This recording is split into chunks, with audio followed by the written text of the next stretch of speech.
సకల దేవతా స్వరూపం గోమాత. హిందువులు ఆరాధ్య దైవంగా పూజించే ప్రత్యక్ష దైవం గోమాత. అలాంటి గోమాతను హింసించి చిత్రహింసలు పెట్టి చంపి హిందువుల కళ్ళ ముందే బహిరంగంగా గోమాంసాన్ని అమ్ముతున్నారు. హిందువుల మనోభావాలు దెబ్బతిని చట్టాన్ని చేతిలోకి తీసుకోకముందే ఈ ప్రభుత్వం గో చట్టాలను కఠినంగా అమలు చేయాలని కోరుతున్నాం.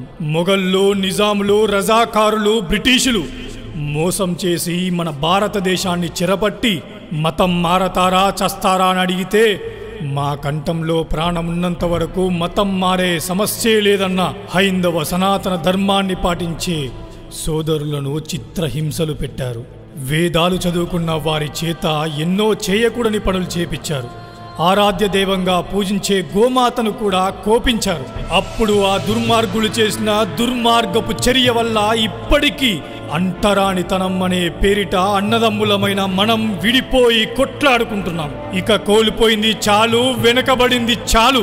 ఇప్పటికైనా మేలుకుందాం, మన చరిత్ర ఏంటో తెలుసుకుందాం, కలిసి పోరాడదాం. మన హైందవ సనాతన ధర్మం జోలికి ఎవడొచ్చినా సరే ఎదురు నిలబడదాం, ఎదురు తిరుగుదాం. మన హైందవ సనాతన ధర్మంలో ఆరాధ్య దైవంగా పూజించే మన గోమాతను రక్షించుకుందాం. 1977 గోహత్య నిషేధ చట్టాన్ని అమలు చేసేంత వరకు పోరాడదాం. అక్రమాలలో ఉన్న గోచర భూములను విడిపించుకునేంత వరకు పోరాడదాం. ప్రతి జిల్లాలో కనీసం 10 ఎకరాల స్థలంలో ప్రభుత్వమే గోశాలలు నిర్వహించేంత వరకు పోరాడుదాం. దేవాదాయ శాఖ పరిధిలో ఉన్న ప్రతి దేవాలయంలో గోవులను పెంచేంత వరకు పోరాడుదాం. చట్టవిరుద్ధంగా నడుస్తున్న గోవధశాలను శాశ్వతంగా మూసేంత వరకు పోరాడుదాం.